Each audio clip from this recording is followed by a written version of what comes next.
ازيكم يا ستاتي يا حلواتي يا امارات. النهارده باذن الله هعمل لكم ايه؟ حاطه حله ميه على النار شايفينها بتغلي وجايبه اخرها. هحط فيها ايه؟ هعمل لكم شويه بلح بحر او بقلاويز حسب ما انتوا بتقولوا وحسب كل واحد ما يعرفه. شايفين؟ الله الله الله. ممكن نعمل منه شوربه وممكن نعمل منه طاجن. هننزل بالراحه وهوريكم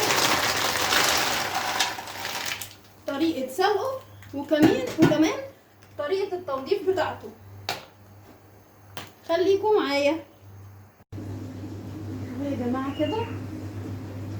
زي ما انتوا شايفين عندي اهو غلى وبدأ فتح زي كده كده. خلاص عندي هو جاهز. هعمل ايه بقى؟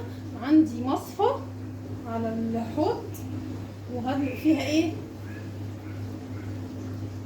هندق فيها بلح البحر ده والبقلاويز. هاخده كده وهدلقه كله مصفى في الفرن.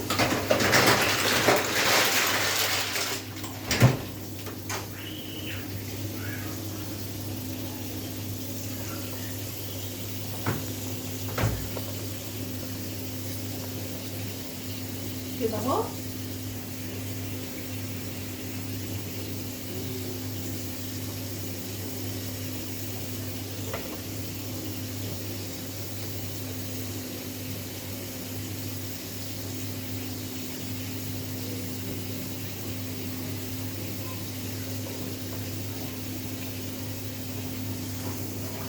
هغسله كويس عشان ابرده وهبدأ بقى ايه؟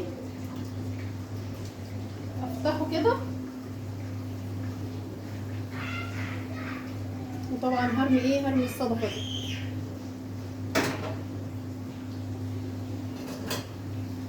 كده اي طبق عندي نضيف وهبدأ ايه؟ انضف فيه كده. اهو انا حطيته في المصفى وغسلته بالميه كويس وهبدأ بقى زي ما انا وريتكم. بصوا شكله جميل ونضيف. ولو سلقتيه كويس هيبقى طالع كده. هتلاقيه كمان واقع من الصدفه بتاعته. هيبقى سهل قوي. انا هنضف بقى الكميه دي كلها وهرجع لكم تاني عشان ما اطولش عليكم. بصوا بقى يا جماعه، انا كده خلصت كل الكميه. خدها كده ايه في مصفى، في نفس المصفى اللي انا ايه كنت بحطه فيها عشان تنضفيه كويس قوي بقى من الرمله اللي فيه. لازم تفضلي تعملي كده في المصفى. شايفين؟ لو انتوا واخدين بالكم الرمله اهي بتنزل. هفضل اهز كده، مش هعمل غير ان انا افضل اعمل كده وافضل مشغله الحنفيه. هتلاقوه نضف معاكم مفيهوش حبايه رمل. وهتشوفوا وتكتبوا لي كمان في الكومنتات. بس بيبقى جميل. ممكن تعمليه سندوتشات وطحينه شويه سلطه جنبه. ممكن تعمليه طاجن. ممكن تعمليه شويه شوربه. وكل الطرق دي ان شاء الله هعملها معاكم. نفضل نهز كده زي ما انتوا شايفيني بالظبط تعملوه. ولازم مصفى عشان بصوا اهي. لو انتوا شايفين الرمله كلها ايه بتنزل اهي. هفضل اعمل لحد ما الاقي بعد كده الحوض بتاعي بقى مفيهوش اي حاجه. اول ما الاقيش رمله في الحوض والحوض نضيف يبقى هي كده خلاص نضف ومفيهوش اي حاجه. هفضل بقى زي ما انا برضو كده.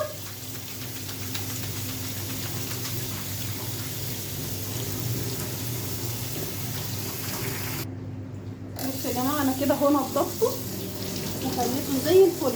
وزي ما انتوا شايفين الحوض اهو بعد ما كان كله رمله مفيهوش اي حاجه اهو. بصوا كتر ما انا عملت كده مفيش ولا اي حاجه نازله.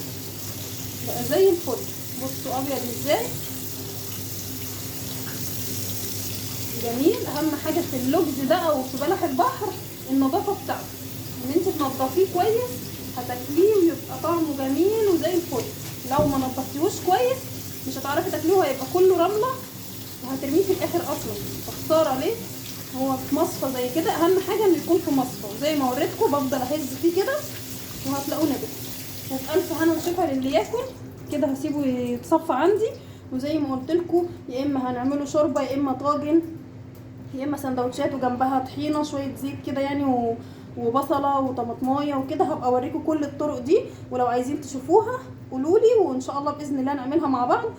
وما تنسوش بقى تشتركوا في القناه، ويا ريت لو كلمه حلوه في تعليق وتشجيع منكم علشان القناه تكبر. واشوفكم على خير، ومع السلامه.